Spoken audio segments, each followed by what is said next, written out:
Uh, I I did it. I got all of the stats done. Well, mostly. I've got them all filling out 100%. I've got all that problem worked out. And most of the balancing issues worked out with a handful of them. I haven't gone through all of them. I'm kind of just finishing them up. Then I have to go and figure out the salary formula, which should be pretty simple. It's just a scaling based on the scaling. It's a scaling, which of course means I have to get my other scaling parts right. So, um, what I've done so far is here. Let me submit this puppy here. Um, so I finished Big Play Potential, which actually had me kind of stumped over the last couple of days, because it's kind of a a mix of skills and stats for all players that are big plays, and then so it sums them all up, and then by position it kind of balances them out, so they all get kind of a relationally similar set. Um, and what I found is mostly see. All right, so I have this point. See this point 0.0331 and 0.0332. This is the minimum generated value, and um, this is the value. This is the highest value anybody can have. I don't know who has a 10. I'm guessing it's a QB, and I don't generally approve of having tens in my system, because tens means they're perfect, right? The ultimate, the ultimate big play potential character. And so what I'll probably do is come up with an. I'll have to maximize that big play potential to be a little higher, so that nobody, everybody's got room to grow, right?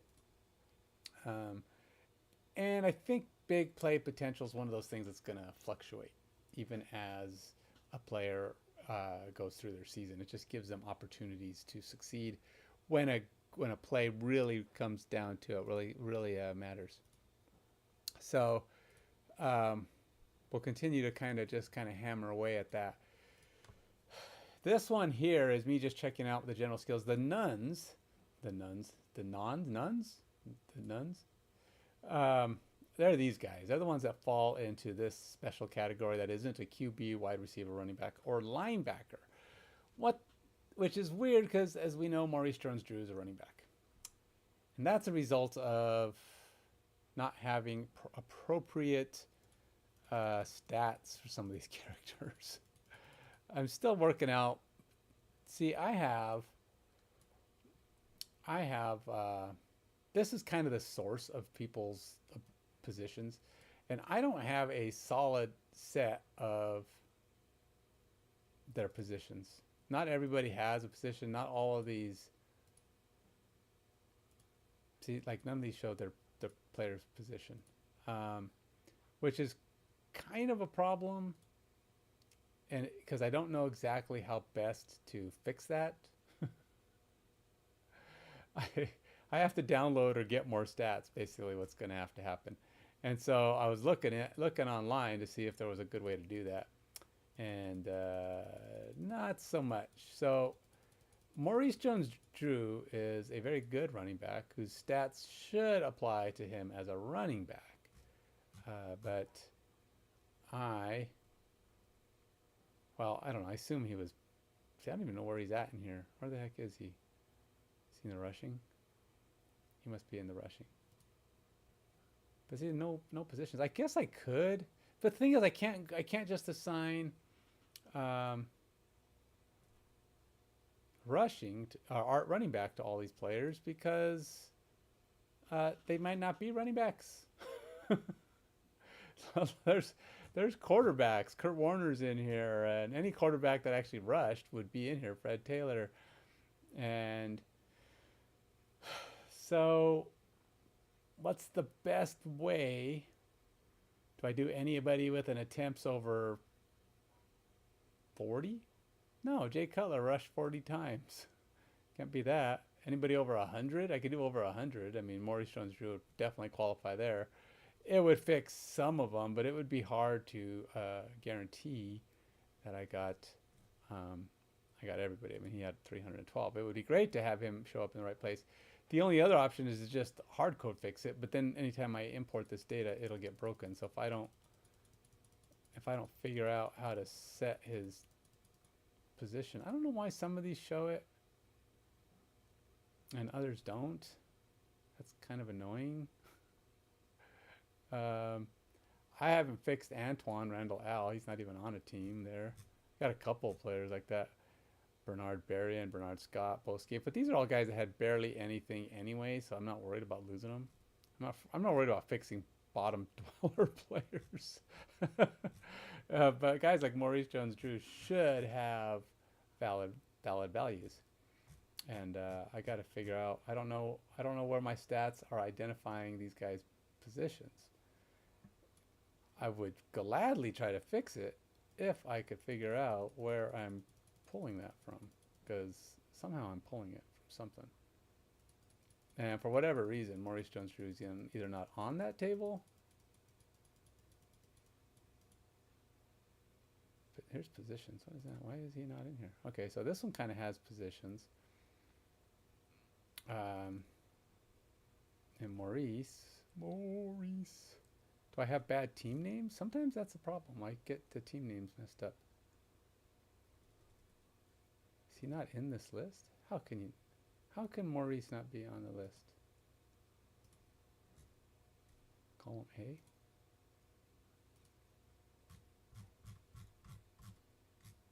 HIJKLM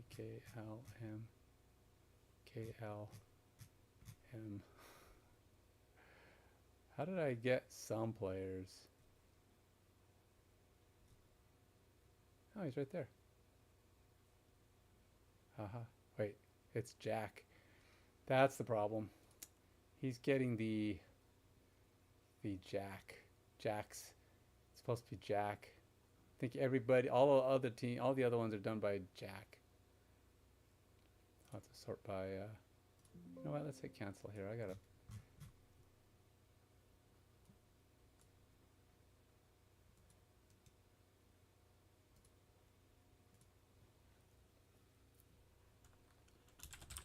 Player. Team. Year. Position. I don't even know what those other stats are. I don't know what these are. Unless I've got them in here and I somehow sorted them out of position.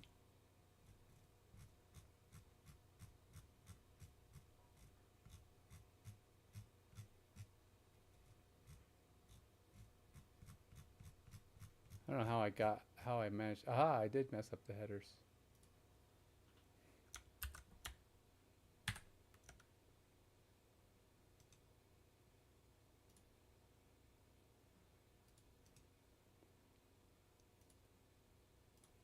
All right.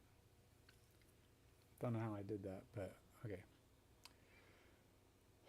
And now let's see, sort.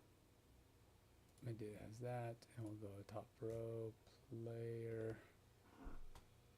Right. AJ, how it goes? Nope, go away.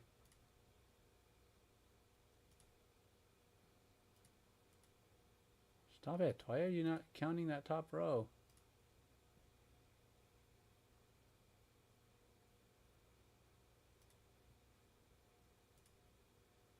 Okay, for some reason it does not want to count my top row.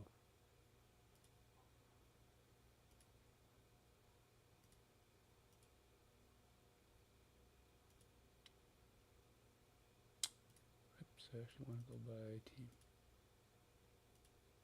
There we go. Arizona, Atlanta, Baltimore, Buffalo, Carolina, Chicago, Cincinnati, Cleveland, Baltimore, Denver, Detroit, Green Bay, Houston, and Jax. I gotta fix this one. This probably fix a number of people.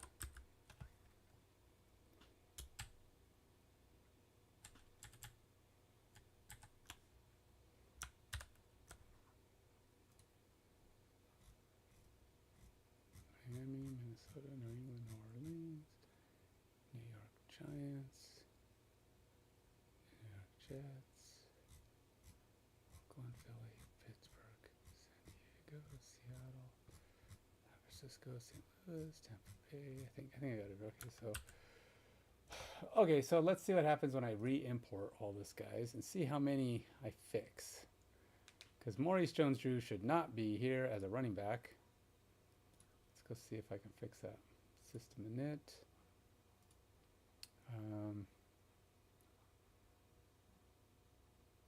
And I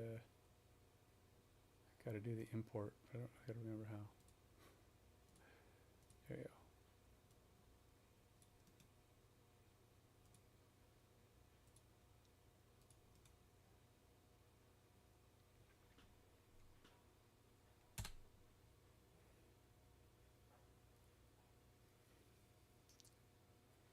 Actually, I should have dumped all my data first. Shoot. Let's dump all this stuff. Refresh. And dump player pool. Just get a nice fresh build now that I've got everything kind of going. I'm going to get a reset of my data. Sve, I am making a football game, American football.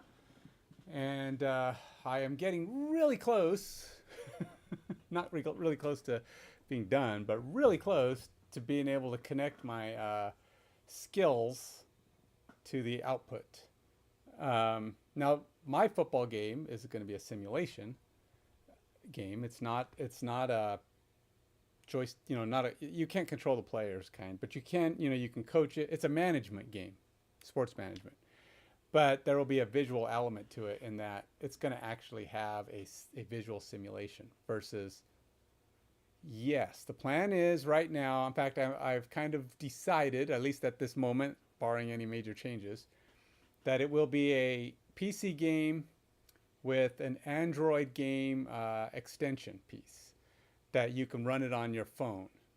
And the reason for that is I want it to be something you can run on your phone, but monetization through the phone, I hate. I hate the idea that you have to do microtransactions and all that garbage. And there may be some little stuff like maybe enhancements later on, or maybe an upgrade or an update. But I don't want to do that stuff where people have to keep paying to play. I want them to be able to just play the game.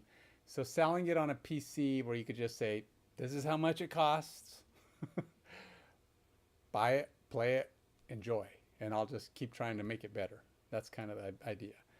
I have a lot of stuff kind of lined up. A lot of stuff I've already worked on and built. It's been almost a year. I've done some UI stuff, but I haven't worked on my UI in a couple of months because I'm at that point now where I want to start getting the actual simulation running. And what that means is I have to get all these stats and skills and everything kind of firing. So as I've imported, I'm building it off of real NFL player data. Although I can't use their names and likenesses, I have to do some other thing to connect them to the players. But I think I've kind of got a solution for that, but we're not there yet. So what I'm doing now is I'm building my player pool. And once I get which one did I do? Player stats? I guess. And what that requires is I have all of this data from one season of the NFL. I got a whole bunch of sheets here, and it's pulling in all those stats. And then I built a bunch of formulas that feeds off of real life stats to create all of their skills. And that ranges everything from hands to tackling to rushing to all the different skills that a quarterback has, and just kind of building up all of that stuff. And then so once it pulls in all of the data, it'll go through and generate what their generated skill values are to be used as the base source of their skills in the game. Now the game will have leagues and career and that kind of stuff. So you can keep going forward, and the game will have logic that although your players' base stats are all based off of true to life NFL stats, as they progress season after season after season, obviously that changes, right? So players will morph and things will change. And a lot of it will depend on how they perform during the league. And so there's going to be a lot of different kind of kind of functionality going there. I am trying to get to my first demo. Now this is what, by my first demo, which I'm hoping to have, I'm still striving. It's the middle of September. The goal was 1st of September. I missed that. And then I said it's end of September. Now I'm looking at October. It's all soft. I haven't made any hard dates for it, but there is a plan for the first demo to be create your account, which will have your team. You can do your basic game plan and playbook. And then you can do a quick sim, which will let you match up against one of the other teams on the system, and it'll automatically run using your playbook and your game plan. That's the basic stuff. I have a lot of other features that are going to go in there, the collections and the experience and the building skills. That stuff's coming next. But this very first demo is just kind of an end-to-end, create your account and be able to run a team. That's the long gap. And so I'm at that point now where I've built a lot of the front end and a lot of the back end, and I'm attaching and wiring up the stats that are going to be allowed to be running in your games, in the game system, that are going to run the game as it's simulating. Then I have to take those, I have to be able to run the game, and pass that information up to the UI, which will then move the players on the screen according to what's happening in the game. So that's how I'm doing it. It's not going to be. I'm taking a different tact, and because it's a simulation, it's all math based and logic based. It's not physics based. So whereas Madden tries to be very physics based, mine is going to be very logic based. So what's happening on the game will be trying to basically emulate actual NFL results based on actual players and their skills and stats, and kind of get a decent balance of how things perform out there. Now, the big trick for me is, of course, I am good at the logic and the math and the doing all of the cool functionality, but my graphic knowledge is minimal. So well, I'm going to do my best, but I really want it to be a good simulation. And so far, the kind of simulation, I wish I could tell people what to go look at, but the company went out of business. It was called Big Win Football. They did a cool little simulation, and although mine is going to look different because I'm not using human players, that's a whole nother thing. If you want to know more about that, feel free to ask. But ultimately, I want to be able to get all my players to have a nice smooth animation that just runs through. It's going to be a little cartoony, lower graphics. It's not meant to be high-end, super realistic stuff like Madden's trying to pull, but I think it'll be a nice change from what most manager games are. Most football managers don't even try to render a game. I don't know why. They just don't. Big Win Football is the only one I know of that actually simulated a game where you didn't really have control over the game play, but it simulated the whole game. And it was fun to watch. It was actually kind of cool to watch. And I want this to be like that. I want it to be something where you can see your players doing their thing on the field. Theirs was cool to watch, but it was so minimal interaction. You couldn't set up game plans and all that stuff. It had a couple of minor things you could tweak, and it was very basic in that sense. Mine is going to be a lot more in depth and a lot more capable of what you can do, but at the same time, it's kind of has that same feel of a simulation. So that's my details. I will eventually start to have a distinct, ironed out feature list. I actually have started building it. I have this entire notebook here, FanToZFootball, which covers basically everything I'm doing and how far I'm going, and I'm building my whole all of my logic and information in here. So I have it all kind of lined up. So when I ran this is me importing all my data. Let's go over here and let's see about going down to my scaling values. I'm going to go ahead and drop that too. And we'll go up to my counters. I'm just cleaning all this stuff up.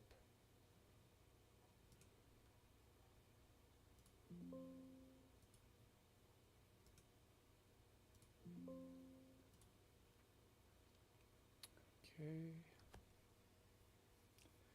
Playbooks, player stats data.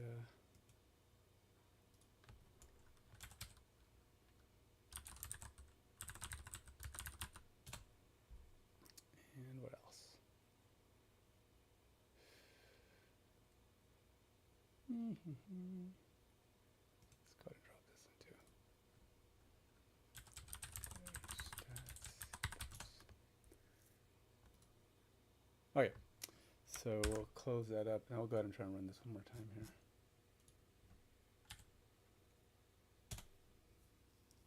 Get a rebuild of all my fresh data. I had to go and clean up some of my data so that it would import it accordingly.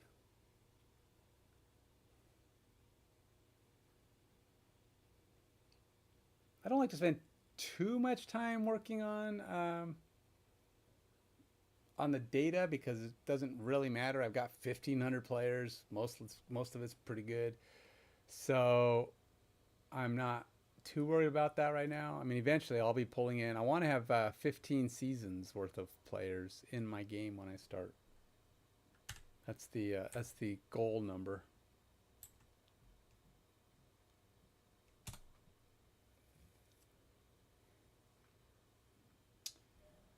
And all of my skills and such are built off of the current year's functionality, current year's rules. So I had to actually do some weird things to balance out, like kicking ability, kickoff, because of the kickoff rules that are implemented now. I had to okay, well, how do I translate now rules into past rules so that, you know, players from the past aren't getting penalized because they were kicking, you know, further. And I know they changed some rules. They were talking about them today, and the announcers are saying how they've made a big difference this year. And I said, what did they change for this year? I don't remember what they did for this year. I don't get to watch my favorite team play because I don't live in that area. And I don't want to pay for Sunday ticket, which is stupid expensive.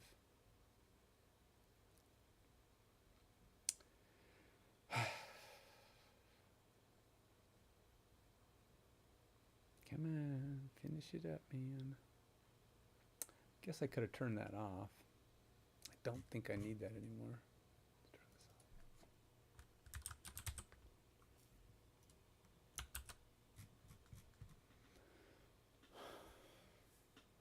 turn this off. Did I not update my tags? I think my tags say. I know a lot of people don't like it, and I'm one of them who aren't really fond of people not updating their tags. So I don't want to be that guy. But it doesn't stop me from doing it.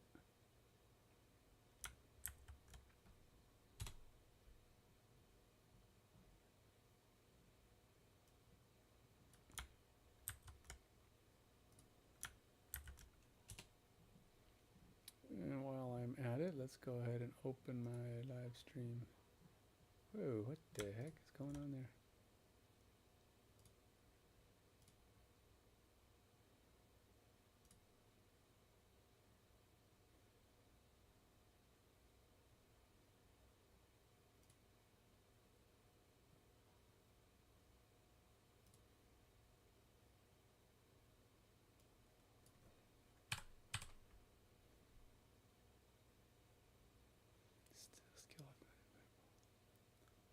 All right, well, that hopefully will be done here in a minute.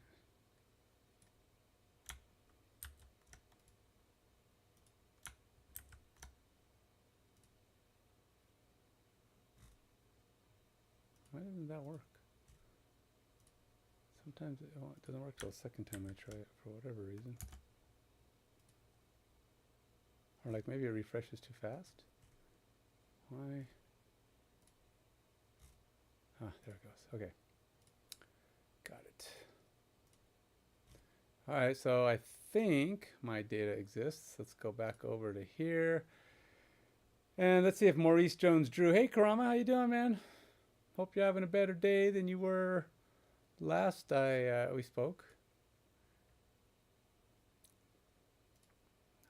I'm sad. The Broncos were stupid today. Okay, that's not a legitimate reason to be sad. But it's like their defense was so good last week because they bailed the lousy performing offense out. I mean, the offense was just pathetic, but the defense was smack on, man. They were whooping on them.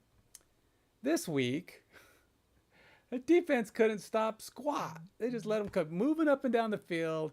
Denver had the lead most of the game, managed to lose in a last second field goal because with all the opportunities they had, they managed to blow it.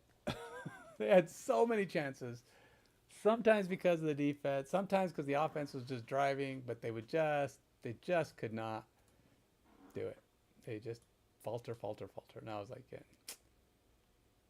And then at the end of the game, they kick a field goal. The other team kicks a field goal, and they miss. But some doofus head on the Broncos defense decided to use someone else as leverage, as trying to jump up, and he probably wasn't even close to blocking it. But still, it's illegal. It's a 15-yard penalty. So guess what? 15 yards closer, no problem. Guy knocks it in. Yeah. Is it the last day of the week or is it the first? I always think of Sunday as the first day of the week. I don't know. I feel like you're starting a new week. Sunday to Saturday.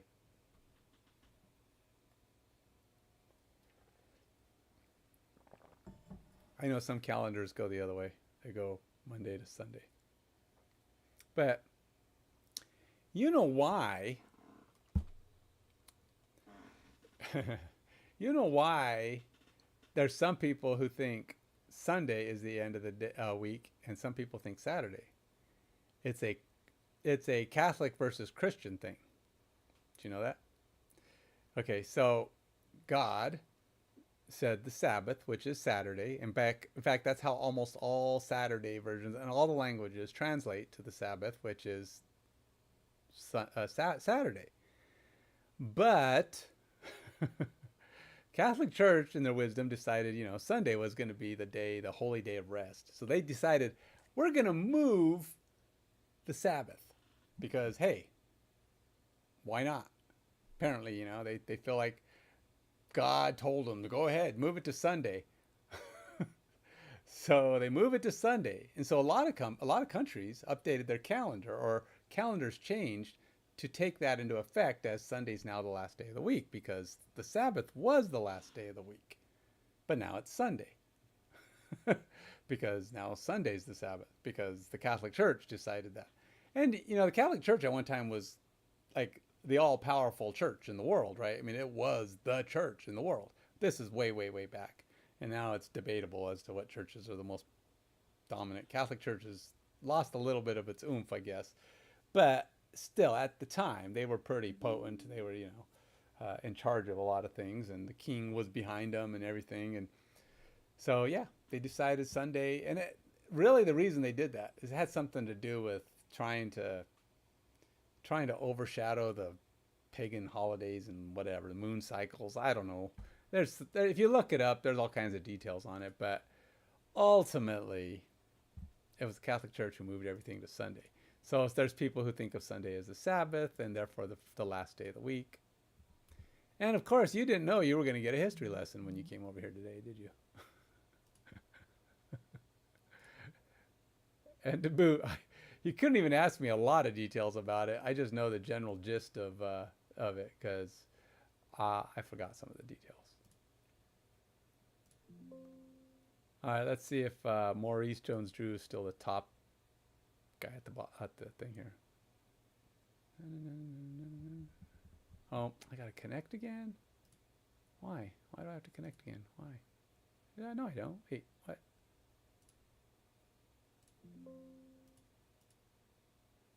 Oh, there it goes. Okay. Ah, he's still showing up as my nun? Wait a minute. I thought I fixed him. He should not be a nun anymore. He should have a... Okie dokie.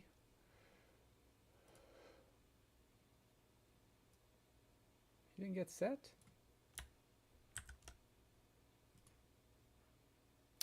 Now I'm just sad. What happened? Nope, it is Jack. So how come it didn't set? He's here now, and he's got his setting. Oh, dang it. I updated the source sheet, which is the right way to update it, but it also means I didn't but I have to save it into the right location. My bad. Gotta go all the way over here.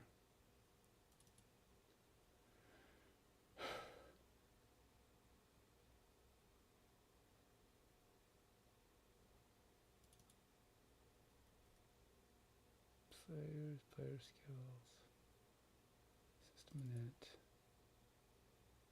player seed data. There we go.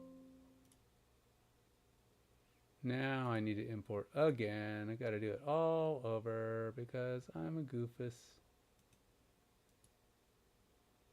This is me getting my losing focus. Drop. Got to do it all again. I don't have a good way to clean this up for a restart.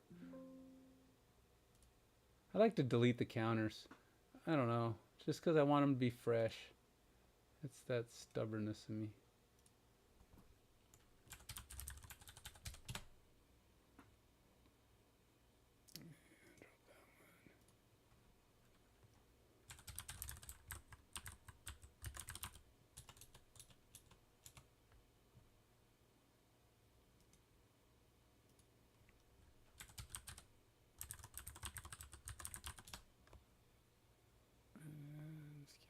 I don't really need to drop this one anymore because I actually put a function in that takes care of that one. But all right, let's go drop this one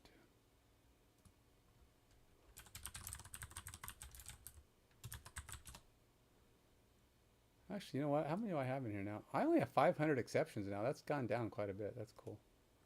I'm slowly getting it fixed. It might even be less than that, to be honest, because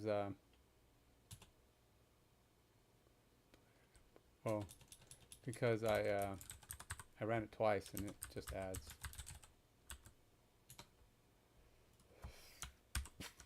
Okay. Try again. Terminal. System init.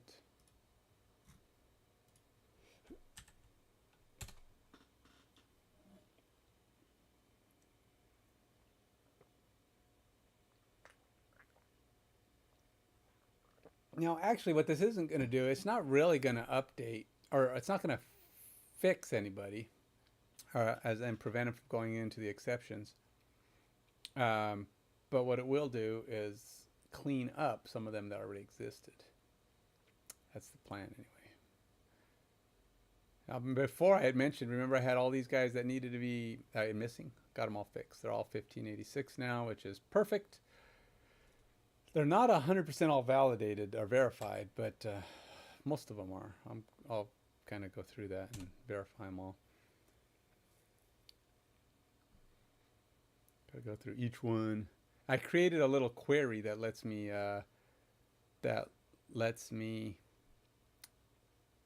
verify them.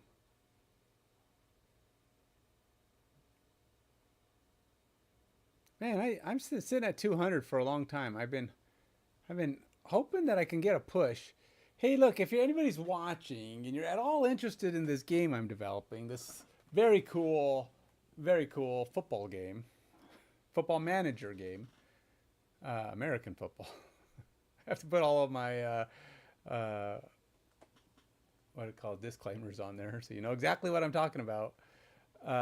If you're at all interested, please subscribe, follow, and just come back and visit, say hi, so that I can know that you're out there and keep building up on my subscriber base, and so I get more people can know about it. Got to keep letting them know, because we're a little ways away, but the closer we get, the more I'm gonna need all of you to come in here and back me. Hey, so I was thinking,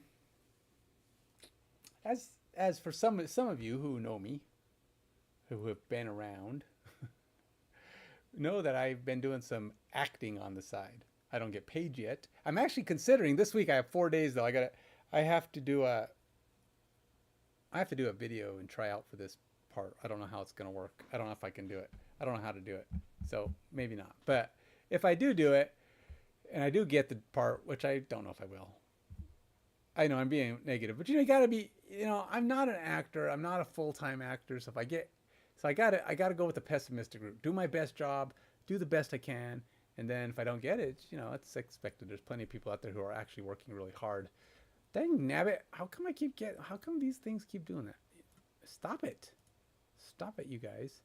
You're being jerks. Anyway, so as you may have known, I was trying out for a part in Romeo and Juliet. I am Father Lawrence. I did get the part I was trying out for. And I'm thinking I'm going to try it with an accent again. But I'm trying to get it in my head. It's, for one, doing an accent in Shakespeare is like adding 2 accents. It's like you're learning to talk weird and do it in an accent. It's not the accent that's weird. So, and then I only know a limited number of accents. So it has to be one that feels comfortable for me, and one that I can repeat easily, and one that feels natural to the part. So I did Frederick Lauren on House on Haunted Hill, and I was kind of had a Middle Eastern accent. I was able to do that. It felt good. It felt like it fit the part. He had this, yes, hey, my friends, how are you doing? I'm glad to have you here, that kind of thing. And it actually worked out really well. Then there's this one. I would like to do this one in an accent. And I was doing one, I was working on the reading the part, and I was doing an accent. I think it was, I want to say it was Scottish, but I really don't know accents in the terms of where they're from. I just sounded either Irish or Scottish or something. I always get those two mixed up. I just know Scottish is supposed to be really hard to understand, and I don't think I was being hard to understand, except for the fact that I was speaking in Shakespearean. But I gotta start learning my part. So yeah, that's anyway, this other part I want to try out for is it's like 8 days worth of work, but they do pay you. It's like $200 a day or something. 100, maybe it's $160 a day. I don't know. It was small, and you only get like 8 days worth of pay. So it's like $1,000, $1,200. I don't know. So it's but it'd still be cool to actually do an acting part gig and get paid for it. Oops, it's the wrong thing.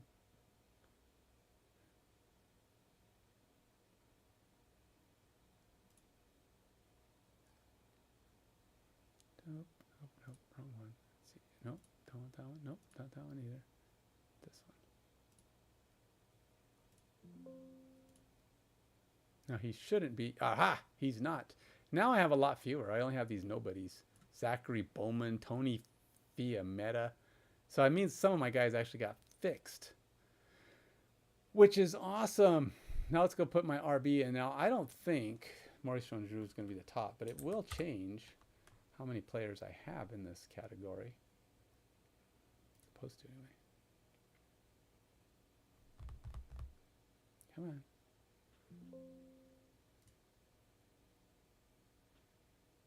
So now I have 148 running backs. Wow, there's 148 running backs, considering how few start. Chris Johnson got a 10 at running backs. Now, every position, there's only 2 guys that got a 10. And because it's mostly because they're not scaled in any way. And I need to figure out a way to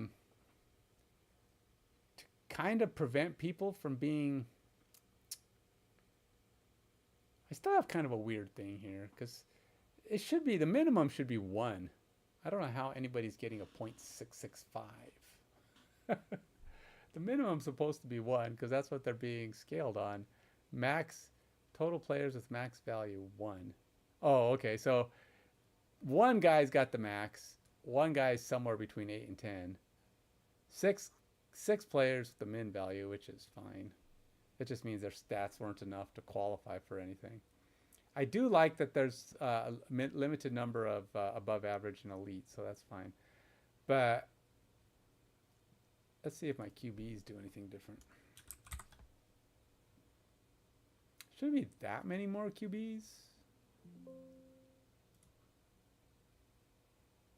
Whoever the Jacksonville QB was, that was probably what, I don't think it was Mark Brunell still, but Aaron Rodgers still number one. Mr. Brunell is at the bottom of the heap. I think he only played a few games that year though. Now see, one is still supposed to be the lowest, but somehow he's getting 0.9999 because I think he's getting the not qualified number for that player position. It should still be 1. 0.999 should be the lowest you see, and for some reason I'm getting something else. But I have about 18 quarterbacks that sit at the top. Everybody else over here, and a total of 70 quarterbacks. But how many of them? 5 of them get the minimum value. It's crazy how many quarterbacks actually played. 70 actually played. I don't know what that means. It's like, how do that many quarterbacks play? I mean, yeah, you get some injuries, and you get some guys benched, and a few guys, maybe some teams have 2 or 3 play because the guy who takes over for the injured guy is no good, so they bench him and they try another guy. But how many teams does that actually happen with? You got to figure most teams play with the same guy all the way through. So it's kind of weird that 70 guys played at QB.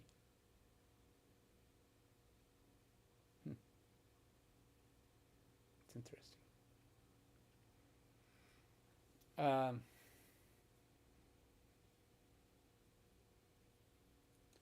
Now, I could do an overall scale as all these guys are, I don't know, because 10s would scale against 10s. And the quarterbacks, running backs, defensive players all get kind of skewed numbers. I mean, their numbers don't relate to each other well. So you end up, if you try to compare them to each other, it doesn't work very good. I mean, like a really good running back, if you put him in the same scale as a really good quarterback, might end up showing up as there's 10 quarterback or 5 quarterbacks ahead of the best running backs, because they just have different stats and numbers that make it a bigger number. And that's kind of why I wanted to scale them differently and have them adjust differently. But so I don't know. I just don't know if I like having people at the max, but I got to figure out how to balance that in a way that changes that. Because if they're at the max, they can't improve, right? I mean, really, there's nowhere to go but up. I could take that value and force the game ratings, because this is their scaling for their skill, but it's not the rating. The rating you're going to see is different. It'll be like some number to 99 probably. And if I want to give them a ceiling that they can work with, I might put them at like 96 or something. Just give them the chance to go higher. But the problem is with that is, if you're already at the max, I can't really allow people to go farther than the max. Because they'd have to have, in order for it to calculate them at that level, they'd have to have the same numbers as Aaron Rodgers had some big numbers to go with him that year. And oddly enough, I'm surprised he's actually number one, but I think it's just big plays. So big plays are built off of like how many plays were over, like for quarterbacks, it's your 20, 30, 40 yard plays. It's your touchdowns, your long runs if you're a quarterback that runs.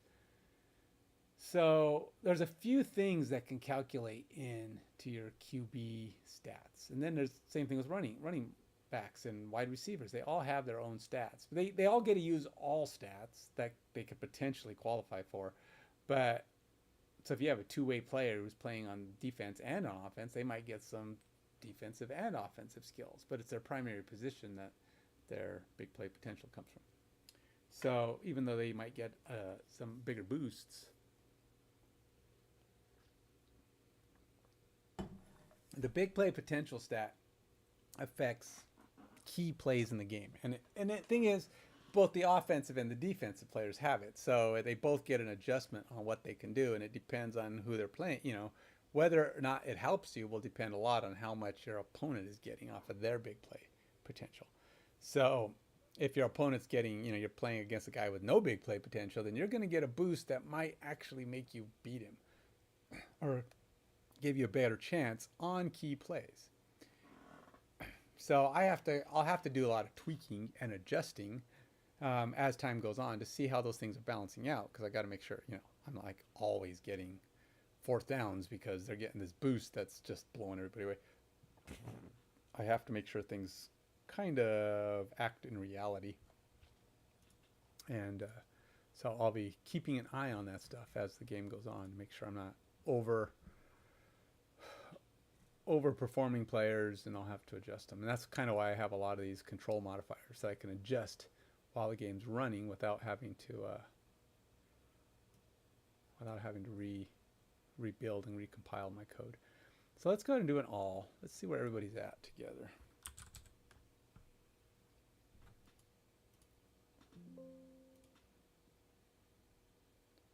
So 1586.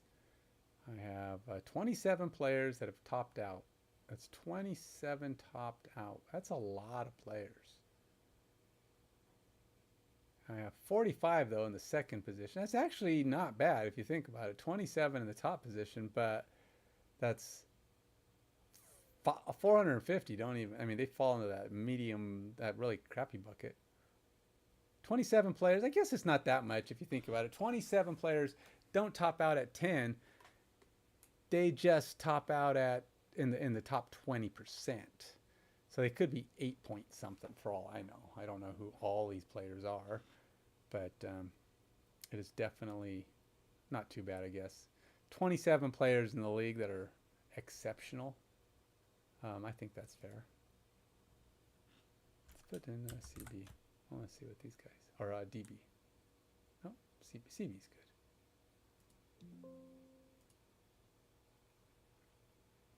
I got 66 CBs. Only one is at the top, and he's apparently way better than everybody else. Charles Woodson. Oh, by the way, I looked at Charles Woodson's stats when I saw this before, and that's probably about right. He had a great year. Fantastic year that year. I didn't think he's this high because he's a 10 and like the next guy up is a 6. So that might be a little bit off. I may have to adjust that somehow. The only way you can really adjust some of these scalings though is by truncating the people who have really excelled. You have to do something to their stats that says, well, I know you were good, but we got to bring you back to earth a little because you're screwing the curve. You're breaking everybody else. And I'm like, well, that's their fault, right? I mean, they're just not playing at that level that he was. He had sacks, lots of interceptions, he had touchdowns, he had all the necessary criteria for a defensive player. And it was just a great year. So he made all the rest of the players in the league look bad. Now, I don't know how that'll look when I start adding in more players. I may have to tweak it more when I add more players. Maybe I just need to wait and see, kind of see where it goes. But anyway, I think we're good with that one. I'm going to let it sit for now. It might need some review later, but I think we're in pretty good shape. Big play potential, general skills, test big play potential, skill. I think I'm going to go ahead and send this to review. Call it good. And then with that, the next thing I need to do is I don't like negatives. So I got to kind of look at players and see how many of them are getting negative values, because that's going to mess with my stuff. I can't have that. Plus, I need to I need to go in and figure out why my rating scales aren't working. So like if I would go over to here, I put in some code. Oh wait, no, I can do this, but it's actually playable.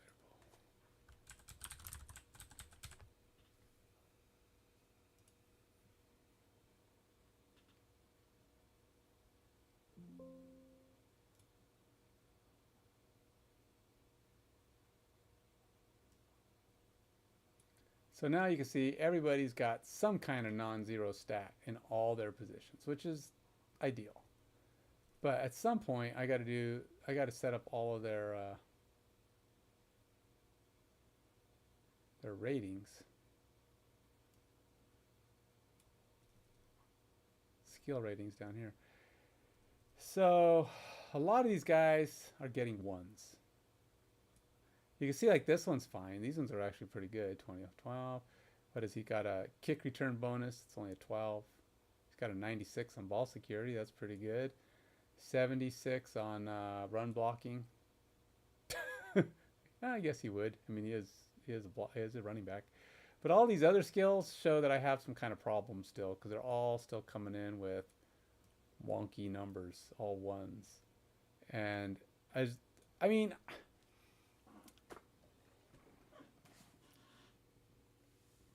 for one, I think I didn't even set. I don't think you can get a 1. I don't know how they're getting a 1. I think, is that even possible? I gotta go look at my service. I think, well, I mean, obviously it's possible, but I mean, it shouldn't be. The logic is not supposed to allow 1. Because, yeah, I have a thing. I have a thing that's supposed to prevent me from getting 1s. This is all the skills that can be got. And I expect that the ones that, you know, he's actually participates in should be, but scaling updates, last update, scaling value names, scaling, system ratings, set skill ratings. So we're gonna go here. Okay, get the timestamp of the most recent scaling value, update before this run. Process all players.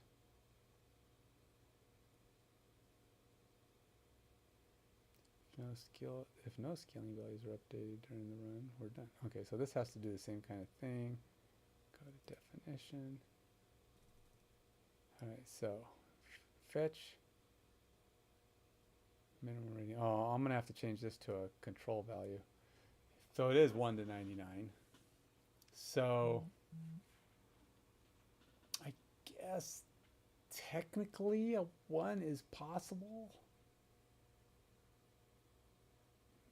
Let's see some other players. Maybe I should just look at some other players. It could be that 1 is... No, because he should not have a 1 for speed. I'm sure Maurice Jones-Drew has higher for speed. So that's kind of broken. Base conditioning, 99. I feel like that's probably wrong. I mean, yeah, some guys could get high up there, but that would be pretty impressive.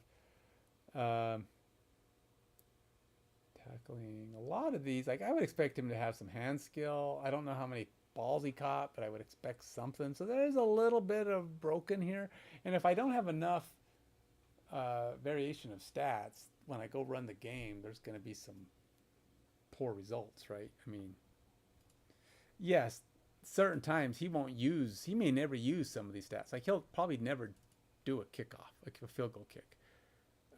And getting the minimum on a rating just basically means you're just getting that base bottom position. So I am going to do this, though. We're going to go min rating value equals get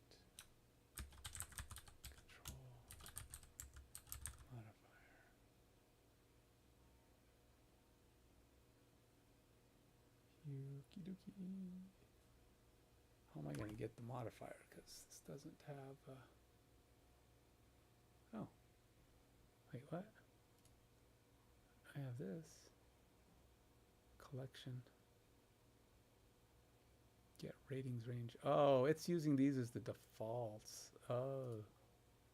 What is ratings range? I guess I don't need to do this. I just need to figure out what it's putting in for ratings range.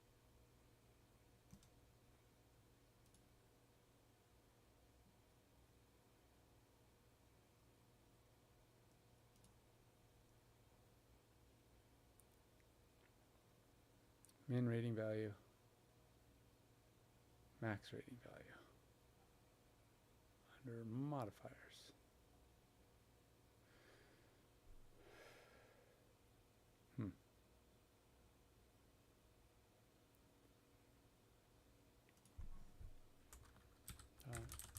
General. Let's see if that works.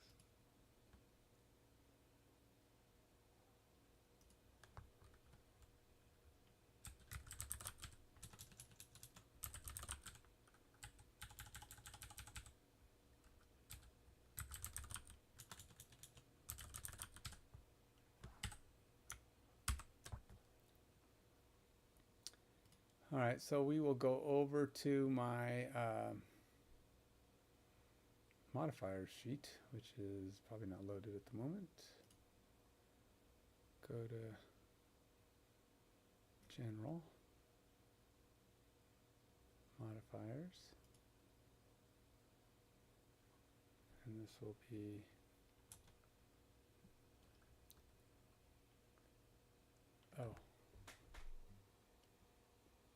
did I do that wrong? Darn Gimmert. Darn McSnippets. Min rating value. Don't really need a max, but we'll go with that. And I don't know if I want to do 30. What's a good minimum? I mean,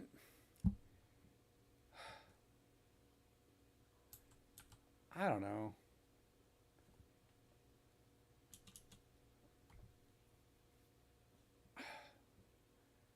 I know I saw a game that did 67 as the minimum. What was, I don't even know what I was looking at. Oh no, it wasn't a game. It was the stats ratings on what do you call it? The football stats, Pro Football Reference. It's real life player ratings. They start at 67.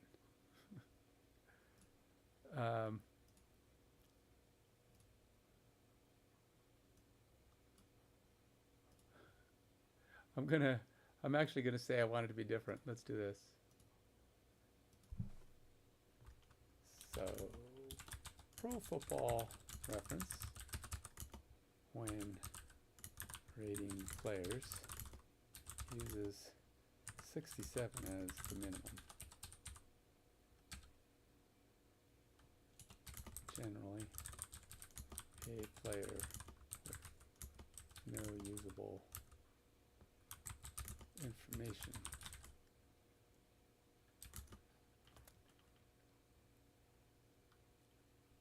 I don't know what Madden uses for a rating minimum.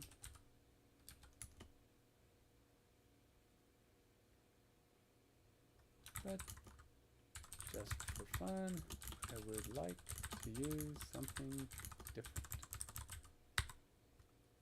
from others, since it is kind of arbitrary.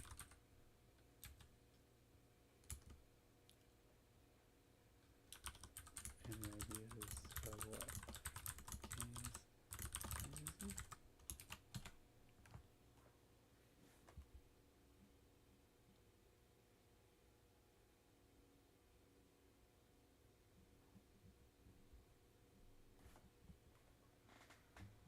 Let's see, Madden goes from 0 to 99. Huh. They actually rate people a 0? What's it take to get rated a 0? Oh, see.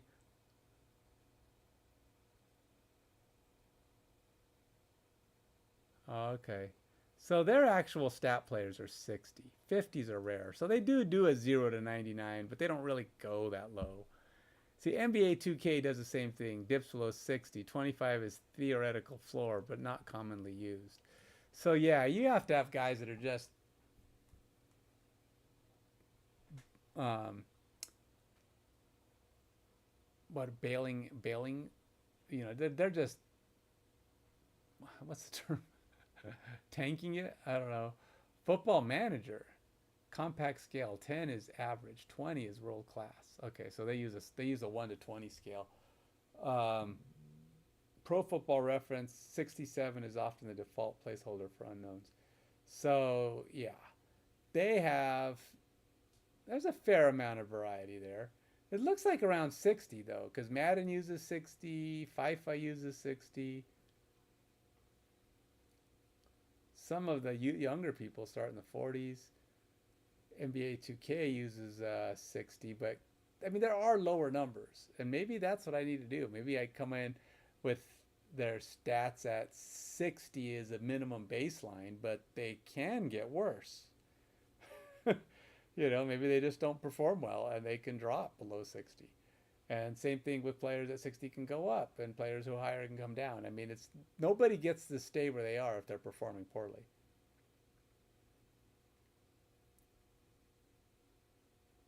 20 equals poor, 80 equals elite.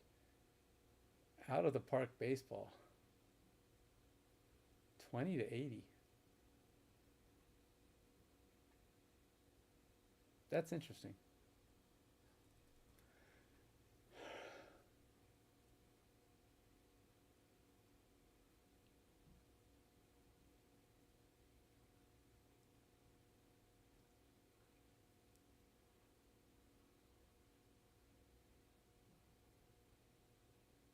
I don't like letter grades. I've seen a couple of games that use letter grades. It's very abstracty. I mean, when you think about it, there's only like four things, right? You get you're in that. It just makes the buckets much bigger. So it'd be like divide your entire group by um, 5 or 6 or 7. Well, you can do A plus, A minus, B plus. I guess it's three per letter, so A, B, C, D times 3 is 4 is 12. So you basically have what, 12 buckets with a potential for a 13th bucket if you're going to give somebody an F for just being sucky all year long. Or having an F rating for a week or something because their team is just doing that bad. But that's 12 buckets. You'd have to divide everybody by buckets of 12. I don't know. I don't know if I like the feeling of numbers that move, big range that you could letter grades are they're too weird.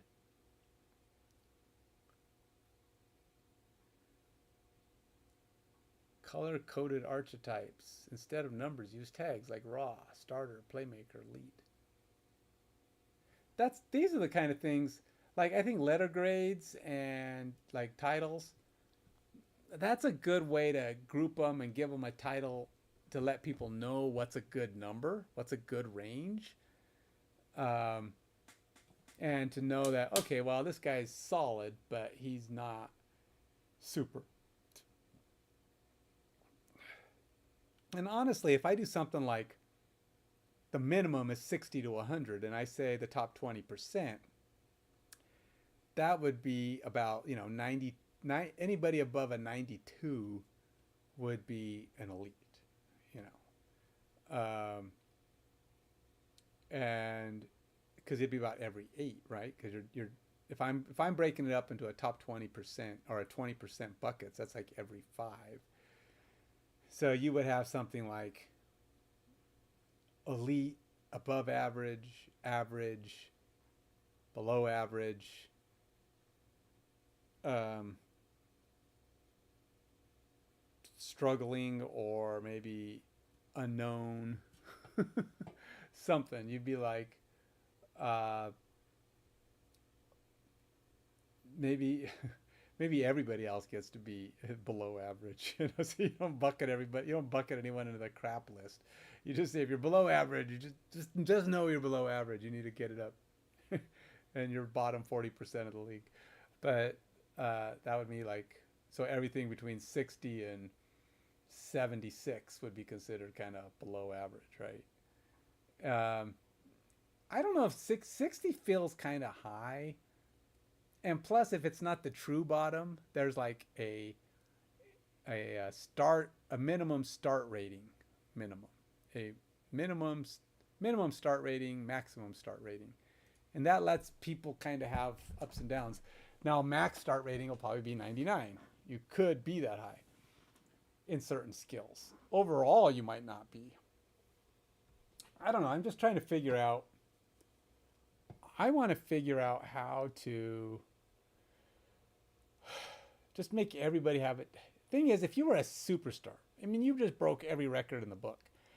I would like it not to be possible to break every record in the book very easily. I want my league to say, if you have a guy who can perform like this guy, he's a top of the heap kind of guy, right? So if there was an all-time, say Barry Sanders, and I put all of his best year and best stats into the game, it shouldn't be common for you to have players that hit that. I mean, it just shouldn't be all that possible.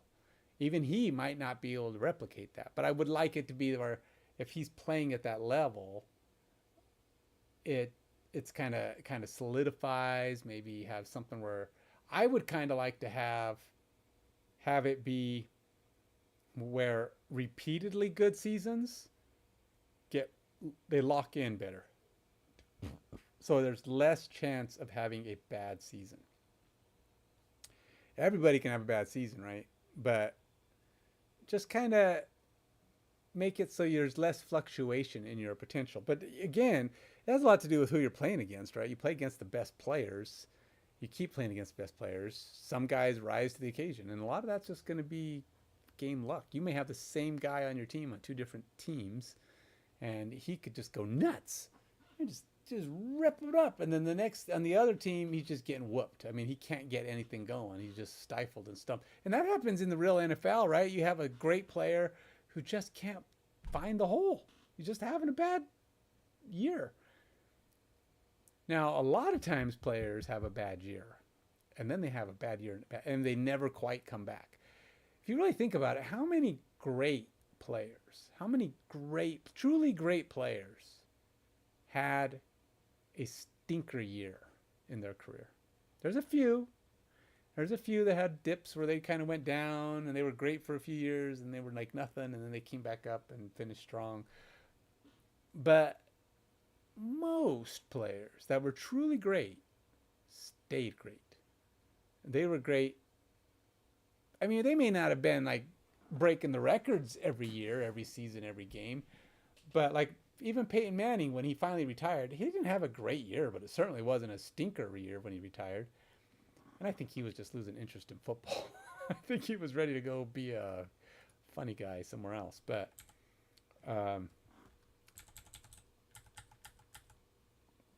still, I think a lot of players stop. They stop playing well at the end of their career because they're just losing interest. And I don't think it's an unheard of phenomenon. I don't know that it's always because of players getting physically incapable, tired, weak, slowing down, blah, blah, blah. But I think a lot of times people get worse at stuff physically because they just stop putting in the same amount of effort. Think about it.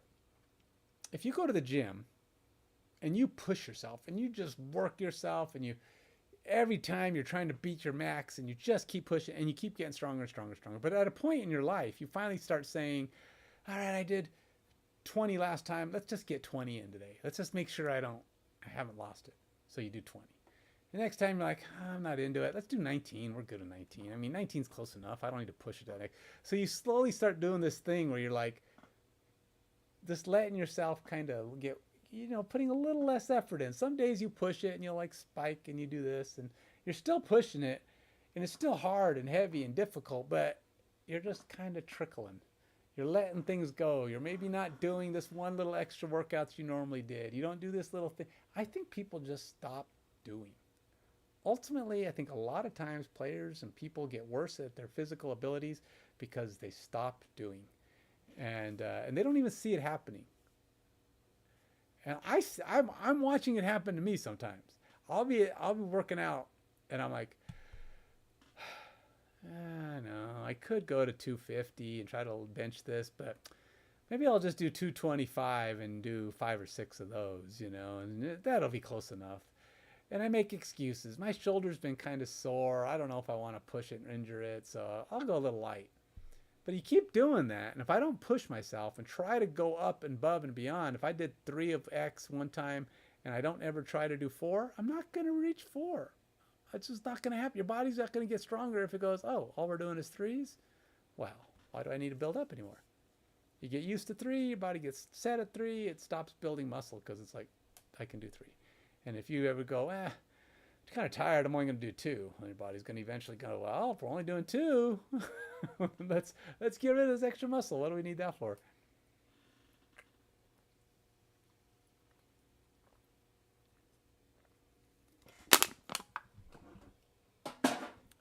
So when I go out and I go run my long distance runs,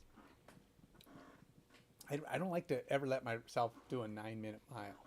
I think, okay, no, that's too slow. I mean, I've hit close, but when I go out, I like to pick up speed every mile, maybe even do to where I'm really tired and burned out. I'll run 30 seconds hard.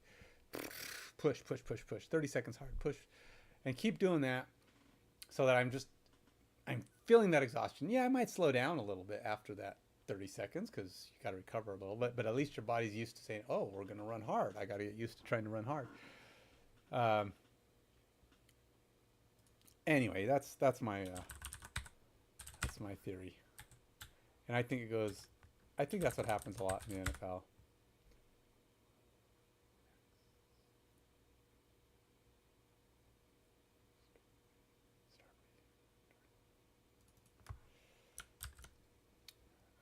Let's go back. Where was I? Service.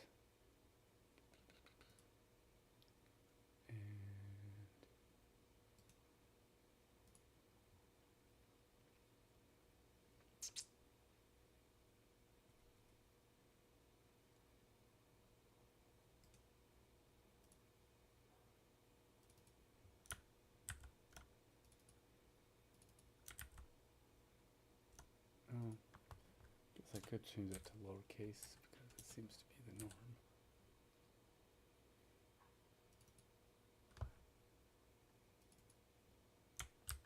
I don't know why we have to have 2 if it's doing it twice. That's weird.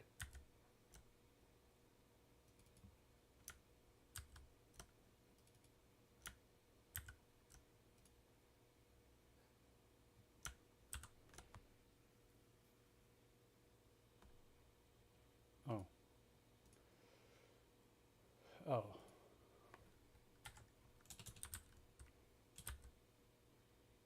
Min max, go over here. And we'll set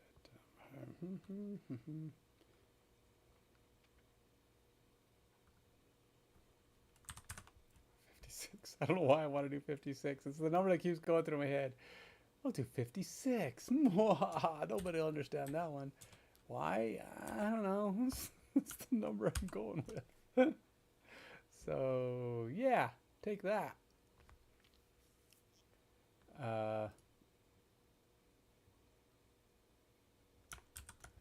don't know if I need the general part here. It's not a sub of general. I don't know why it's I guess I was wrong.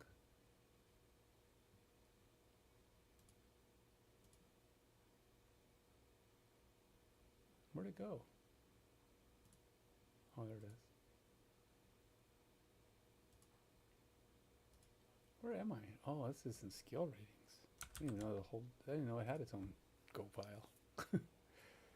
Alright, so maybe it is just modifiers.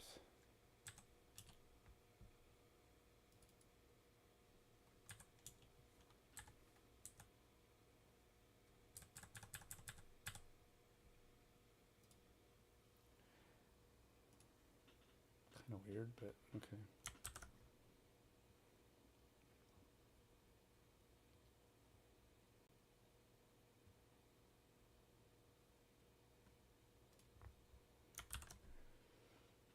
Okay, so that should at least give me a better min and max. But that'll just turn ones into 56s. It also lets me know that the numbers are working. But what it doesn't do is, like, some of these are not right. Speed should not be 1. There's no way Maurice Jones-Drew has a 1. So that's one I've got to fix. Some of these, ball security, okay, 96, that's probably fine. Run defense, no, no, no, no. Base conditioning, maybe. I guess he could have a 99. Pass defense. He has no pass defense? Oh, wait, pass defense. I was thinking pass blocking. Does he have pass blocking? Should have pass blocking somewhere. Oh, yeah, pass blocking. He's not great, but he's okay. Middle of the range. Probably not a quarterback. That makes sense. Not much of a tackler. Hands. I still think he should have hands. I find it hard to believe that Maurice Jones-Drew has no hands. No hand skill at all. There's something weird about that in my eyes. But, I mean, it's possible if he has no stats, he won't have any hands there. But, man, he had a good year or a decent year. And for him to not be on the stats just seems weird to me. I'm going to go look. Individual receptions. I have to know. You know? So, receiving, individual rushing, passing, receiving. Okay, individual receptions. Maurice.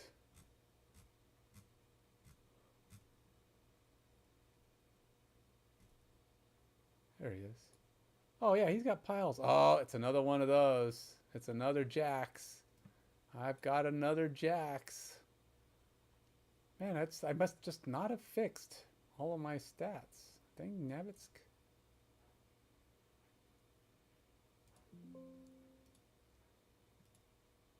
I don't know. Is that like common in all of my stuff? Oh, that's a problem.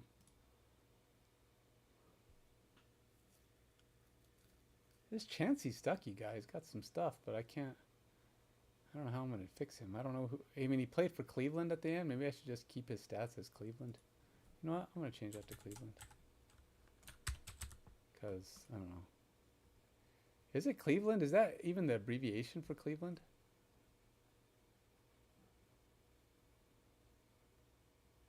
Is it Clee? I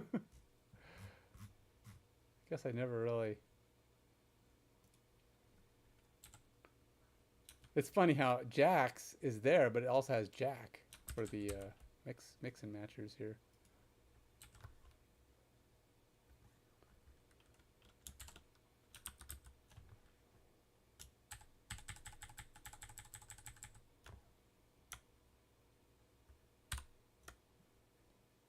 So how common is that? Is that like every page? Is everybody all messed up that way? Dang, snubbits. Is there a way I could do like a global search and replace?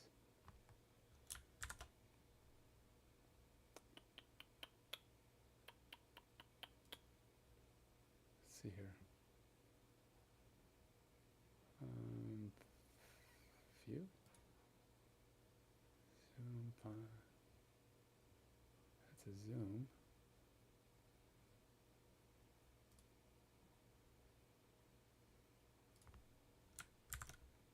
Oh, here we go. Replace. JAX. Replace with JAC.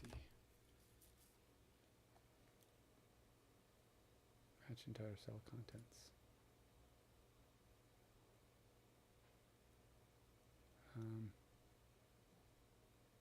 Within workbook.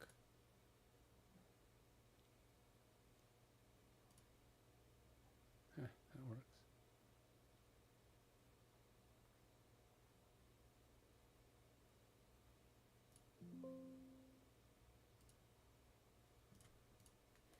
All right.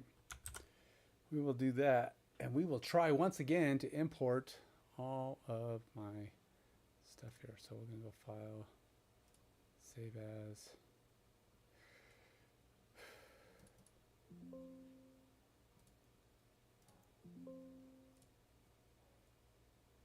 Close this. Go back here. Got to go import again.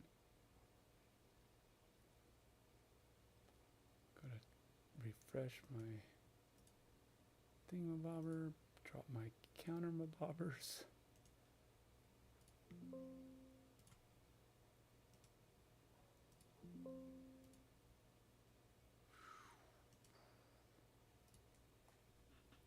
Now I created a default playbook.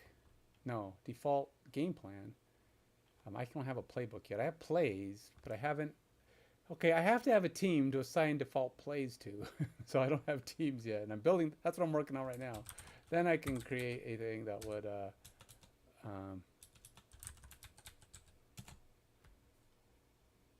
would then create a default playbook.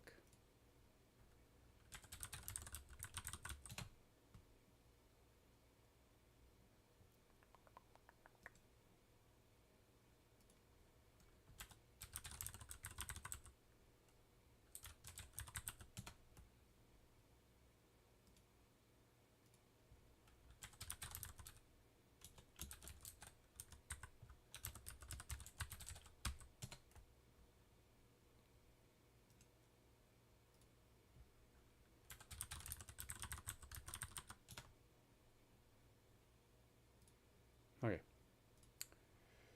Let's try this again. We'll go to my terminal, go to system init, go down here, run it again.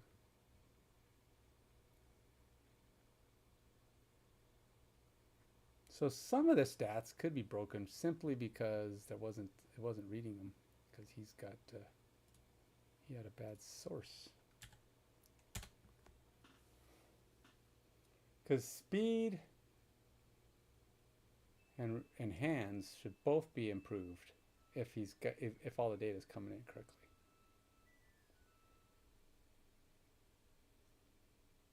I'm still surprised he got a bad speed rating because I know running backs don't necessarily have to have good hands. They just need to have a value there.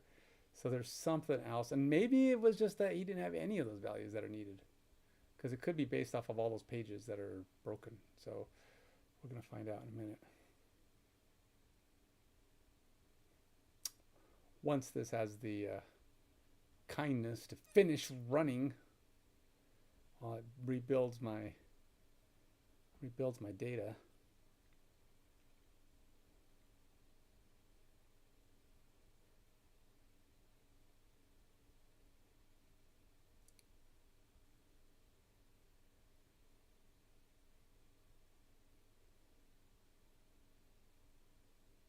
I don't fully understand how I get a third run.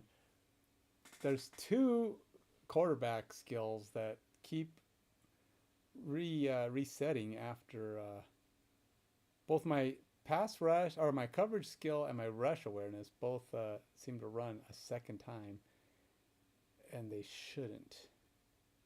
So there's something weird about my quarterback stuff. See? Oh, now it's just rush awareness again. For some reason, coverage awareness did it last time. I don't know what happened, but I got to figure out what's going on.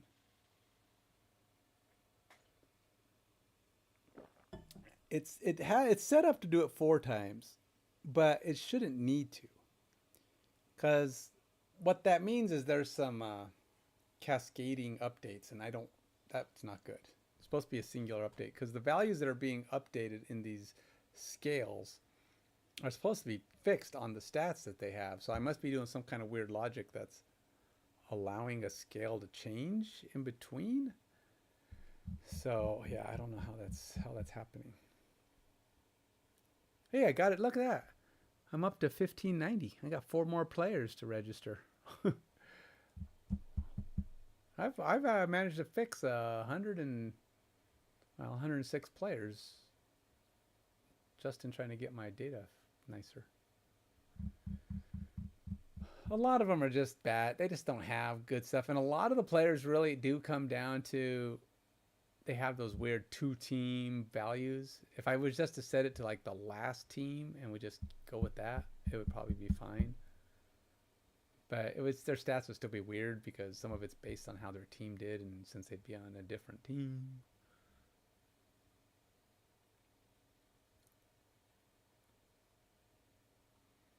If I fixed all those two-team values, I would have to go by final rosters. Is the only way to get those fixed. But I could probably some of them are like two. Some guys that got actually went to 3 different teams throughout the season. I think I saw a couple that were 3 teams worth of stats. And of course, a lot of those guys I don't worry about them because they're like bad stats. I mean, they're not like it's not like it's a superstar. It's rare that a superstar trades in the middle of the season. It does happen, but it's rare. And I think it's kind of funny. I mean, it's like why do teams do that? It's like, are you giving up on the season? Why do you trade away your superstars? I always think it's also kind of annoying. Have you ever been looking at like ESPN or something, and it'll say this trade is happening, blah blah blah blah blah blah, and you go look at it, and it's like this would be a great trade for them to do. It's like, oh, so it's not happening. You're just clickbaiting me, you son of a beep beep beep beep beep beep. What do you mean they're trading my favorite player? Oh, you're just being dumb. Oh, I get it. Oh, I hate when they do that, when they clickbait you like that. All right, what do we got? Nope, that's not even the one I wanted to look at, but I do have numbers there. Let's go back here. This is the one. Let's see if Maurice got himself some better values.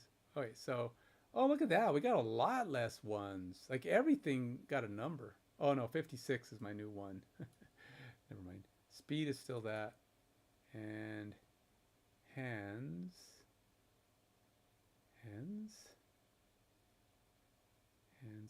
Hands got an 89. All right, so now he's got hands. Okay, so that's actually not bad. 56 is my new one. But I still need to fix speed. He's still got a problem with speed, which I know is not right.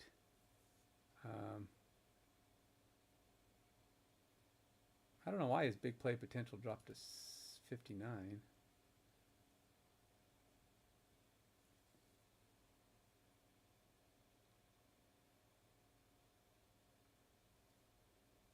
That's weird, because he was number 1.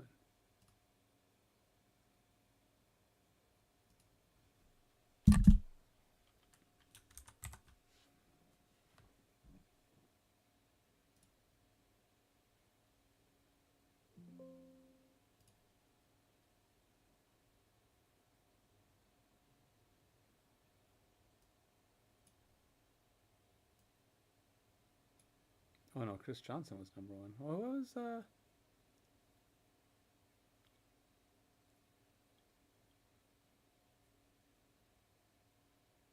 thought it was big play potential. Maybe not. I don't know.